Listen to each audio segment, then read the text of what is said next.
औरों की उन्नति की खातिर सहता सर्दी बारिश घाम, औरों की खातिर अनथक मेहनत करता है हमारा किसान। खेतीबाड़ी कार्यक्रम के आज के इस अंक में मैं चंचल करती हूँ आप सभी किसान भाई बहनों का, हमारे दर्शकों का स्वागत। नमस्कार किसान भाइयों, समय के साथ तकनीकों को अपनाते हुए चलते हैं तो हम और उन्नति करते हैं। इन तकनीकों को, नवाचारों को अपनाएं तो हम हाईटेक हो जाते हैं। जैसे कि बात करें हमारी खेती की, जो मनुष्य का पहला व्यवसाय रहा है, लेकिन आज के दौर में, आज के समय में हम तकनीकों को, नवाचारों को अपनाकर खेती करते हैं तो वो भी हाईटेक हो जाती है। इसीलिए आज खेतीबाड़ी में हम बात करेंगे हाईटेक हॉर्टिकल्चर की, यानी उद्यानिकी की। हमारे किसान जो उद्यानिकी में अपना हाथ आजमाना चाहते हैं, वो इस हाईटेक हॉर्टिकल्चर से कैसे जुड़ें, कैसे समझें और क्या लाभ उन्हें मिल सकते हैं। हाईटेक हॉर्टिकल्चर क्या है, इस विषय पर हमारे किसानों को जानकारी देने के लिए आज हमने हमारे कार्यक्रम में आमंत्रित किया है हमारे आज के विशेषज्ञ doctor Satyanarayan Chaudhary, chief trainer IHITC यानी international horticulture innovation and training centre, Durgapura, Jaipur से। डॉक्टर साहब, कार्यक्रम में आपका स्वागत। नमस्कार। नमस्कार जी, नमस्कार। जैसा कि आज हम बात कर रहे हैं डॉक्टर साहब की हाईटेक हॉर्टिकल्चर एक नया शब्द है, एक नवाचार है। हमारे किसानों को बताइए आखिर ये है क्या। देखिए मैडम, खेती बाड़ी अपन शुरू से करते आ रहे हैं, लेकिन उसका तरीका अपना था परंपरागत, जो बुजुर्गों ने बताया उसी तरीके से कर रहे थे। लेकिन आज टाइम ऐसा आ गया कि हम कुछ हट करके करें। हट करके करने का मतलब है कि आज की तारीख में महंगा बीज होगा तो उसको तरीके से अपन जो है ज़मीन के अंदर नहीं डाल करके प्लास्टिक की ट्रे में डालें, पौध को तैयार करें, फिर खेत की जुताई करें, खेत में जिन जिन चीज़ों की ज़रूरत है उसका भी परीक्षण करें, मिट्टी का परीक्षण करवाएं, पानी का परीक्षण करवाएं, और फिर जो है उस पौध को उगने के बाद में अच्छे तरीके से क्यारियां बनाएं, उनके ऊपर जो है फसल को लगाएं। और उस फसल को भी अपन ऐसा है कि जैसे इतने दिन तक हम परंपरागत के अंदर जो है बाहर ओपन फील्ड में किया करते थे, अब हम जो है खेतों के अंदर लोहे के पाइप खड़े करके पॉलीथीन की शीट से ढक देते हैं या जाली से ढक देते हैं, उसके अंदर खेती करते हैं। तो ये टाइम इस टाइप का आ गया कि हम उस तकनीकी बागवानी की तरफ जाएं और इसमें अच्छा पैसा कमाएं, और इस पर इसलिए जाएं क्योंकि हम उस सीजन में इस फसल को उगाएं जब उस सीजन में वो फसल मार्केट में नहीं आ रहा है। उस सीजन में हम यदि उसको उगाते हैं तो वहाँ पर हमारे को अच्छा प्राइस मिलता है। तो समय आ गया है कि हाईटेक खेती के ऊपर अपन जाएं। जी डॉक्टर साहब, आपने कहा कि खेती हम परंपरागत तरीके से करते आ रहे हैं, लेकिन बीच का ऐसा समय आया जब हमारे किसान ज़्यादा से ज़्यादा मुनाफा कमाने के लिए रासायनिक उर्वरकों की तरफ, खाद की तरफ गए, और उसका बुरा असर देखने को हमें मिला, ना सिर्फ हमारी ज़मीन पर बल्कि जो उपभोक्ता है उसके ऊपर भी।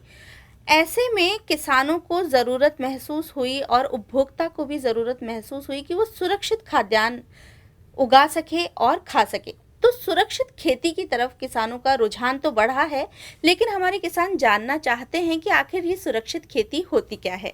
जी देखिए, ऐसा है कि शुरू के अंदर अपना जनसंख्या जैसे ज़्यादा हो गया था, तरीके से हम फसल को नहीं उगा रहे थे, तो वहाँ पर अपना उत्पादन उतना नहीं था कि अपनी जितनी जनसंख्या थी उसकी पूर्ति कर सके। तो अपने जो कृषि वैज्ञानिक है उन्होंने इस चीज़ को देखा, तो उन्होंने सोचा कि हम क्यों नहीं इसके उत्पादन को बढ़ाएं, सही तरीके से इसके उत्पादन को करें। तो उन्होंने अपने किसानों को कहना शुरू किया कि आप जो है फर्टिलाइजर्स वगैरह, रासायनिक उर्वरक भी जो है आपके ज़मीन के अंदर देना शुरू करो, क्योंकि उस टाइम में हमारी ज़मीन के अंदर ज़्यादा उर्वरक वगैरह नहीं थे, इनकी मात्राएं ज़्यादा नहीं थी, हमारे वहाँ पर जो सूक्ष्म जीव ज़्यादा थे। किसान के यहाँ पर रासायनिक उर्वरक देना शुरू किए, हमारा जो है उत्पादन बढ़ने लगा और हमारी जो आवश्यकता की पूर्ति पूरी हो गई। यहाँ पर हमें रासायनिक उर्वरकों के प्रयोग को रोकना चाहिए था, लेकिन अब क्या हो चुका कि टाइम निकलते निकलते इतना ज़्यादा टाइम निकल गया कि अपने काश्तकार लोगों का और अपना भी ऐसा एक वो बन गया विचारधारा कि हम रासायनिक उर्वरकों के बिना अब नहीं रह पा रहे, यानी बेवजह हम जो है उनको डाल रहे हैं। मान लीजिए बेवजह हम उनको डालते हैं या ज़्यादा मात्रा में उनको डालते हैं, तो इससे क्या है कि वो ज़मीन के अंदर जाते हैं, ज़मीन में जहर बनता है। उस जहर के बनने से क्या, ज़मीन में जो सूक्ष्म जीव है वो मारे जाते हैं, और उसका जो असर आता है वो पौधे के अंदर प्रोडक्शन में आता है। उस प्रोडक्शन को, उस प्रोड्यूस को हम लेते हैं अपनी डाइट के अंदर, अपनी बॉडी के अंदर जाता है, उससे भांत भांत की जो है बीमारियाँ फैल जाती है। तो कुल मिला करके हमारे को जहाँ पर रोकना चाहिए था वहाँ पर हम उन रासायनिक उर्वरकों के प्रयोग को नहीं रोक पाए। जी, तो ऑर्गेनिक खेती की ही बात करें डॉक्टर साहब, जी। क्या है ऑर्गेनिक खेती, क्या है जैविक खेती? देखिए, जैविक खेती में क्या कि हम शुरू से करते आ रहे थे, वो सब कुछ जैविक ही हो रहा था, लेकिन हम जहाँ पर रासायनिक उर्वरकों का प्रयोग किए तो वहाँ पर थोड़ा सा जैविक वर्ड नहीं रहा, क्योंकि हम उन उर्वरकों का प्रयोग करने लग गए। अब हम इतना सा ध्यान रखें कि इन उर्वरकों का प्रयोग कम करें। हम जो गाय भैंस का गोबर है उसको जो सड़ा लें, गड़ा लें, तो वो बोला जाएगा FIM, फार्म यार्ड मैन्योर, सड़ी हुई गोबर की खाद, उसको ज़मीन के अंदर डालें। अपनी जो हरी खाद वाली फसलें हैं, जैसे ढेंचा है, सनई है, अपनी दलहनी फसलें हैं, उनको ज़मीन के अंदर डालें, फूल वाली अवस्था पर पलटाई करें। ऐसे हम जो है सही तरीके से काम करें, अपने आप ऑर्गेनिक के ऊपर आ जाएंगे। जी, डॉक्टर साहब, ये तो हुई कि सुरक्षित खेती की तरफ हमें कदम बढ़ाना है। सुरक्षित संरक्षित खेती की जब बात करते हैं तो संरक्षित संरचनाओं की भी बात करना बहुत ज़रूरी है। ये सुरक्षित संरचनाएं क्या हैं, इनमें कौन कौन सी संरचनाएं आती हैं, ये बताइए। देखिए मैडम, अभी क्या है कि जैसे हम शुरू से जो चीज़ कर रहे हैं उसमें काफ़ी चेंजेज आ गए। तो अभी क्या हो रहा है कि अपने खेतों के अंदर लोहे के पाइप खड़े करते हैं, उन पर पॉलीथीन का सीट डालते हैं या जाली डालते हैं या शीशा डाल देते हैं। हम गर्म प्रदेश के लोग हैं तो हम लोग क्या करते हैं, लोहे के पाइप खड़े करके उसके ऊपर पॉलीथीन का सीट डालते हैं, उसको पॉली हाउस कहा जाता है, उसमें खेती करते हैं। हम लोहे के पाइप खड़े करके उसके ऊपर जाली डालते हैं, उसके अंदर खेती करते हैं, उनको शेड नेट हाउस बोलते हैं। ये संरक्षित संरचनाएं हैं। विदेश में क्या है, जैसे हॉलैंड की बात करते हैं, ठंडा प्रदेश है, वहाँ पर ये पॉलीथीन और ये जाली नहीं चलता, वहाँ पर लोहे के पाइप खड़े किए जाते हैं, उनको शीशे से ढक दिया जाता है। उसका कारण है कि वहाँ पर बर्फ़बारी ज़्यादा होती है और जो है बरसात भी ज़्यादा होती है, तो बर्फ़ से अपनी फसल को बचाने के लिए, ठंडक से अपनी फसल को बचाने के लिए वो ग्लास हाउस का प्रयोग करते हैं। इन सब को हम बोलते हैं संयुक्त रूप से संरक्षित संरचनाएं। फिर अपना किसान ये कहता है कि हम पॉली हाउस पर भी काम नहीं करें, शेड नेट पर भी काम नहीं करें, थोड़े महंगे पड़ रहे हैं, और छोटी संरचनाएं बताओ। तो उसमें एक वॉक इन टनल होता है कि हम चल सकें, इतनी सी हाइट का होगा, लोहे का पाइप एक तरफ गाड़ दिए, घुमा करके दूसरी तरफ गाड़ दिए, पॉलीथीन से ढक दिया, उनको बोलते हैं वॉक इन टनल। किसान कहता है इससे भी कम खर्चे वाला और बताओ। तो हमने जो है क्यारी बना दी, उसके ऊपर लोहे का एक रोड लिया और उसको घुमा करके दूसरी तरफ डाल दिया, पॉलीथीन से ढक दिया, उसको हमने बोल दिया लो टनल। तो ये low tunnel, walk in tunnel, shade net house, poly house और ग्लास हाउस सारी संरक्षित संरचनाएं हैं। लोग इन पर खेती करना शुरू कर दी है। जी, डॉक्टर साहब, ये तो आपने बता दिया कि कितने प्रकार की संरचनाएं होती है, लेकिन हमारा किसान जो शुरुआत कर रहा है, जो कहें बेबी फुट यानी छोटे छोटे कदमों से चल रहा है, उसे शुरुआत कहाँ से करनी चाहिए, ये बताइए। देखिए मैडम, ऐसा है कि कोई भी किसान इस टेक्नोलॉजी के ऊपर आता है तो सबसे पहले उसको ये पता करना चाहिए कि ये इस टेक्नोलॉजी में आता हूँ तो मुझे कहाँ से ट्रेनिंग प्रोग्राम लेना होगा, इसकी सारी जानकारी कहाँ से मिले। तो अपने किसान को सबसे पहले तो जानकारी की बात करना चाहिए, यानी ट्रेनिंग प्रोग्राम्स की बात करे तो वो उसके ऊपर जाए। फिर दूसरा, वो जिस जिले का रहने वाला है उस जिले के सहायक निदेशक उद्यान, हम यहाँ पर हॉर्टिकल्चर यानी उद्यान विज्ञान की बात कर रहे हैं, तो उसको सहायक निदेशक उद्यान उस जिले का जो है उनके यहाँ पर जा करके बात करना चाहिए कि मेरे को ये पॉली हाउस करना है या शेड नेट हाउस करना है। फिर यदि वो इस पर जाना चाहता है तो सबसे पहले मिट्टी और पानी की जांच करवाए। मिट्टी और पानी की जांच हमारी ठीक आती है तो अपने को वो लगाने के बाद में जो फसल करते हैं उसमें अच्छा मुनाफा, अच्छा प्रोडक्शन आता है। यदि वो उसका ठीक आता है तो फिर उसको बात करनी चाहिए कि कितना पैसा लगेगा। तो क्योंकि ये संरक्षित संरचनाएं हैं, इनके ऊपर काफ़ी पैसा लगता है, तो मैं उसको कहना चाहूँगा, जो अपने जो भी लोग हैं उनको ये कहना चाहूँगा कि 1008 स्क्वायर मीटर एरिया का यदि पॉली हाउस बनाकर खेती का काम करें तो वो अच्छा होगा। क्योंकि 1008 स्क्वायर मीटर का पॉली हाउस बनाते हैं तो 9,35,000 का टोटल खर्चा उसमें आता है। अब 9,35,000 बहुत बड़ा रकम हो गया, तो गवर्नमेंट ने इसमें प्रावधान कर रखा है कि जो छोटे काश्तकार हैं जिनके पास में ज़मीन है 8 बीघा तक यानी 2 हेक्टेयर तक ज़मीन है, उन लोगों को 70% छूट दिया जाएगा, और जिन किसानों के पास में ज़मीन इससे ज़्यादा है, जो बड़े काश्तकार है, उनको 50% छूट दिया जाएगा। तो उस टोटल अमाउंट में ये छूट उनको मिल करके वो आराम से इसको लगा सकते हैं और फिर उस पर अच्छा खेती करके अच्छा कमा सकते हैं। एक बात जो डॉक्टर साहब ने बहुत अच्छी बोली है कि जो किसान हॉर्टिकल्चर यानी उद्यानिकी में हाथ आजमाना चाहते हैं, उन्हें संपर्क भी हॉर्टिकल्चर विभाग यानी उद्यानिकी विभाग में ही करना होगा। डॉक्टर साहब, अधिकतर किसान शायद यही गलती करते हैं। जी, मैडम देखिए, उनको पता नहीं रहता है, और वो लोग क्या है कि एग्रीकल्चर के अंदर, ऑफिसेज के अंदर जाते हैं। जैसे हम लोगों को पढ़ाते हैं, कई बार क्वेरी जाती है उनकी तरफ से, वो थोड़ा सा जो है कहते भी हैं कि सर हमारे को तो जो ये चीज़ें आप बता रहे हो वो मिल नहीं रही। उसका रीज़न ये हो जाता है कि वो एग्रीकल्चर डिपार्टमेंट में चले जाते हैं। एग्रीकल्चर डिपार्टमेंट, कृषि विभाग का सब्सिडियाँ अलग है, उद्यान विभाग का अलग है। कृषि विभाग एक सबसे बड़ा विभाग, इसके अंदर अलग अलग ब्रांचेज, उसमें हॉर्टिकल्चर डिपार्टमेंट आता है। तो कभी भी अपने को सब्सिडी हॉर्टिकल्चर की लेनी है तो उद्यान विभाग में जाएं, और एग्रीकल्चर से संबंधित लेनी है तो इनके ऑफिसेज के अंदर जाकर के हम फायदा ले सकते हैं।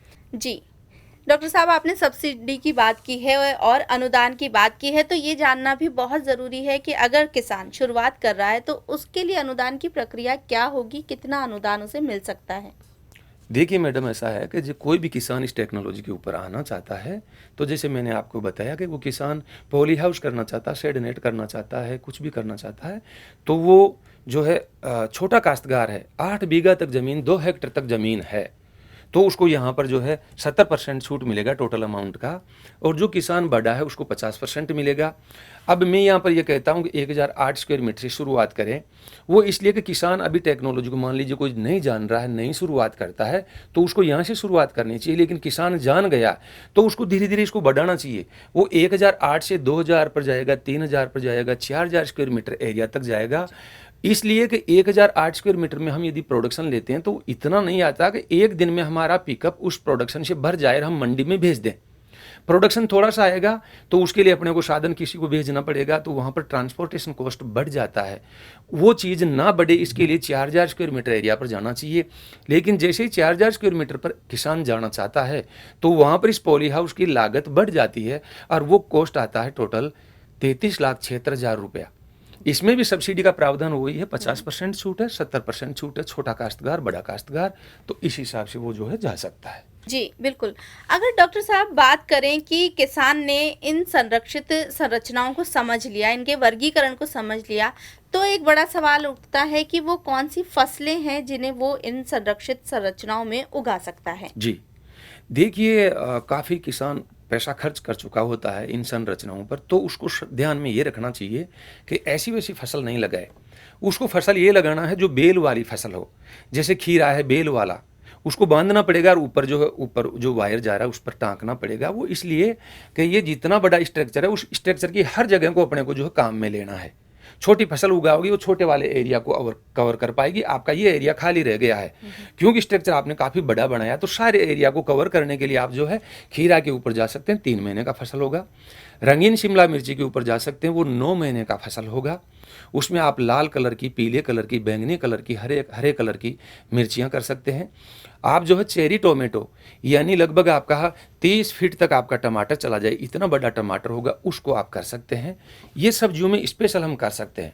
आप मान लीजिए सब्जियां नहीं करते हैं, फूलों के ऊपर जाना चाहते हैं, तो आप डच रोज करें, वो आपका 7 साल के लिए चलेगा। जरबेरा करें, वो 3 साल के लिए चलेगा। क्राइसेंथेमम करें, कार्नेशन करें, वो 2.5 साल के लिए चलेंगे। हम ज़्यादा इन फसलों की बात करते हैं, किसान इनको पहले करे, उसके बाद में जो हम दूसरी फसलों की धीरे धीरे बात करने लग जाएंगे। क्योंकि हम ऑफ सीजन में आएंगे तो वहाँ पर हम बात ये करेंगे कि सर्दी के टाइम में उसको खरबूजा करना चाहिए, जिसको मस्क मेलन बोला जाता है, कि सर्दी में उसका प्राइसेज अच्छा मिलता है और वो मार्केट में मिलता नहीं है। हम संरक्षित संरचनाओं में उगा करके उसको पहुँचा देंगे, अच्छा पैसा कमा लेंगे।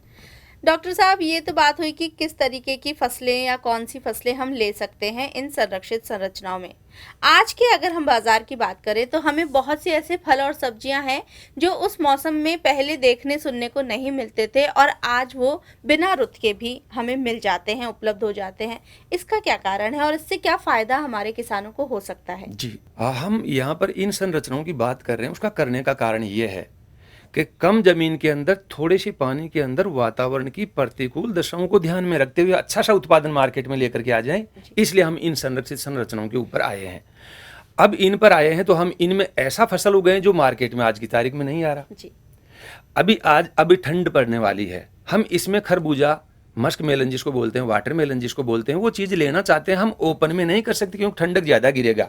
हम इन संरक्षित संरचनाओं में उनको उगाएंगे और उगा पाएंगे, सक्सेसफुल उनको कर पाएंगे, इसलिए क्योंकि उन संरचनाओं में हम उनकी आवश्यकता के अनुसार वातावरण, तापमान, आर्द्रता बना लेंगे। क्योंकि वो ढकी हुई संरचनाएं रहेगी, उनके अंदर हम लगातार जो है जालियों को पैक रखेंगे, पर्दों को नीचे गिरा करके रखेंगे, अंदर गर्मी बनेगा, कार्बन डाइऑक्साइड का कंसंट्रेशन बढ़ेगा। कार्बन डाइऑक्साइड का कंसंट्रेशन बढ़ता है, इसकी सांद्रता बढ़ती है, इसी के ऊपर हमारा ये टेक्नोलॉजी काम करता है, तो उनका उत्पादन बढ़ेगा। अब जब ये चीज़ें इस मौसम में आएगी तो यहाँ पर लोगों को डिमांड है, वो इनकी पूर्ति होगी, डिमांड का पूर्ति होगा। किसान यदि इस चीज़ को मार्केट में इस टाइम में ऑफ सीजन में लेकर के आएगा तो उसको अच्छा पैसा मिलेगा, क्योंकि सीजन के अंदर कोई भी चीज़ आती है सारे किसान मिलकर के उगाते हैं, लेकिन वो सारी चीज़ एक साथ आते ही वहाँ पर प्राइसेज डाउन हो जाती है। किसान अकेला लेकर के आएगा, अलग अलग कितने लोग लेकर के आएंगे, वो जितने भी लाएंगे कम होगी उनकी संख्या बजाय सीजन की, तो वहाँ पर उसका प्राइसेज बढ़ जाएगा, उसका फायदा उसको होगा। डिमांड एंड सप्लाई, अगर इस नियम को, इस बात को, इस सिद्धांत को किसान अपना ले तो बिना रुत के भी वो उस रुत में वो सब्जियां, वो फल बेच सकता है जिसकी बाजार में मांग बढ़ जाती है। और आजकल के दौर में ऐसी चीज़ों की मांग बढ़ भी रही है। लेकिन डॉक्टर साहब, ये भी जानना बहुत ज़रूरी है, जैसे आपने कहा कि माहौल को अनुकूल करके, वातावरण को अनुकूल करके हम पौध तैयार कर सकते हैं, लेकिन पौध तैयार करने की विधिवत विधि क्या है वो बताइए। जी देखिए, ऐसा है कि हम ये फसलें तैयार करना चाहते हैं, उगाना चाहते हैं, तो इनको सही तरीके से हम जो उगाएं। कारण क्यों उगाएं सही तरीके से? क्योंकि हम जो बीज लेकर के आएंगे वो महंगा बीज होगा। हम महंगे बीज को सीधा सा ज़मीन के अंदर नहीं डाल सकते, तो हम क्या करेंगे, बाजार के अंदर जाएंगे, प्लास्टिक का ट्रे लेंगे, एक ट्रे 20-1 रुपये का लगभग आ जाएगा। नारियल का बुरादा है, उसको बारीक पीस लिया जाता है और उसको बुरादा बना करके स्टेलाइज करके, फॉर्मल्डिहाइड नाम की दवा आती है, और उसको जो है उसके अंदर डाल करके उस पर एक एक बीज डाला जाता है। किसान क्या करेगा, पॉलीथीन का शीट लेगा, उसको ज़मीन पर बिछाएगा, प्लास्टिक की ट्रे रखेगा, जो उपचारित बुरादा बाजार से लेकर के आया उसको 1 किलो बुरादा लगभग उस ट्रे में 98 खांचे रहते हैं आ जाएगा। वो बाजार से जो महंगा बीज लेकर के आया उसको एक एक खांचे के अंदर डालेगा, वापस बुरादा उसके ऊपर परत चढ़ा देगा, झारे से पानी पिला देगा, उस ट्रे को प्लास्टिक का शीट बिछाकर कहीं ठंडी जगह पर, छाया वाली जगह पर रख देगा। 1 महीने के अंदर या 20 से 25 दिन के अंदर पौध तैयार हो जाएगी। इस पौध को उठाएगा और लगाएगा, इसकी बात ही कुछ अलग हो जाएगी। कारण इस पौध को तैयार करेगा, एक हाइट के पौधे होंगे और जो प्रोडक्शन आएगा वो एक दिन स्टार्ट होगा और जब प्रोडक्शन खत्म होगा तो वो एक साथ ही खत्म होगा। तो यानी मार्केट में जो चीज जाएगी वो ठीक क्वांटिटी में जाकर ठीक क्वांटिटी में कंप्लीट हो जाएगी। जी, और दूसरी बात ये भी है कि जो महंगा बीज हमारा किसान लेकर आ रहा है उसको ये बात सुनिश्चित रहेगी कि हर एक बीज से पौध बनेगी। ये जो हम पौध तैयार करेंगे इसमें किसी तरह का नुकसान नहीं होने को है। आज की तारीख में खीरा ककड़ी का 6 रुपए 60 पैसे के आसपास एक बीज आ रहा है। इतने महंगे बीज को उधर डालेंगे, कीड़ा और बीमारी खा जाएगा। यहाँ पर कीड़ा बीमारी नहीं खाएगा, कारण हम उस बुरादे को फॉर्मल्डिहाइड नाम की दवा से उपचारित कर रखे हैं, तो हमारा बीज सुरक्षित रहेगा, सही तरीके से उगेगा, उसको हम जो है लगा सकते हैं, फसल ले सकते हैं। जी डॉक्टर साहब, अगर बात करें कि महंगा बीज और उसके उगने की संभावनाएं 100% है, यानी नुकसान की संभावना नहीं, फिर भी अगर लाभ के प्रतिशत की बात की जाए, किसान की आर्थिकी की बात की जाए, तो उसको संरक्षित संरचनाओं में किस तरह आंका जाएगा, किस तरह देखा जाएगा, ये बताइए। देखिए मैडम, 2009 से इस टेक्नोलॉजी के ऊपर अपने राजस्थान में काम हो रहा है। ये कोई किताबों की बात नहीं है, जो अपने किसान कर रहे हैं उनको हम देखते हैं। जो भी किसान ट्रेनिंग के लिए आते हैं उनको देख लेते हैं, अच्छा किसान काम कर रहा है, उसका हम हमेशा हेल्प करने की कोशिश करते हैं कि अच्छा प्रोडक्शन आए।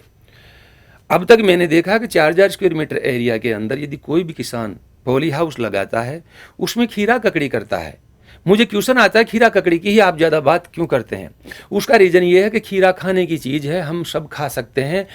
2009 में लोग ये कह रहे थे कि खीरे को कौन खाएगा, आज इतना डिमांड है कि इसकी पूर्ति हम राजस्थान वाले अभी तक नहीं कर पा रहे।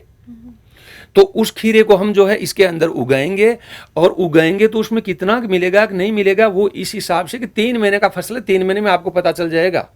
4000 स्क्वायर मीटर एरिया में हमने उगाया, तो उसका सीधा सा कैलकुलेशन है कि जो एग्रीकल्चर का ए वर्ड नहीं जानता वो 33 टन माल से लेकर के 65 टन माल तक जा सकता है जी। और 20 रुपए केजी के हिसाब से यदि हम इसका रेट लगाते हैं तो टोटल अमाउंट इसका जो 65 टन माल हुआ वो इसको आप 20 के हिसाब से गुणा कर दो, इसको मल्टीप्लाई कर दो, जो अमाउंट आएगा ये आएगा। इसमें से आपका 2.5 लाख रुपया खर्चे का निकाल दो, उसमें से 50,000 रुपया और निकाल दो, तो भी आपके जेब के अंदर एक अच्छा सा अमाउंट 5-7 लाख रुपए का अमाउंट ज़रूर बच जाता है। अलग अलग लोगों से कैलकुलेशन किया हुआ है, तो हमें इस टेक्नोलॉजी के ऊपर ज़रूर आना चाहिए और खुद को करके इसको देख लेना चाहिए। जी, डॉक्टर साहब, जैसा कि आपने कहा कि करके देख लेना चाहिए।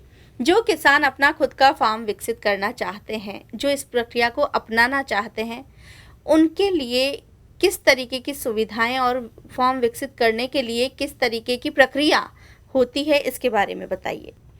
देखिए मैडम, कोई भी काश्तकार हो, अपने राजस्थान का हो, राजस्थान से बाहर का हो, अपना फार्म विकसित करना चाहता है, तो हम यहाँ पर हाई टेक की बात करें तो उसका फार्म हाउस भी हाई टेक जैसा ही लगे। जी। तो उसको हम बोलते हैं स्मार्ट फार्म।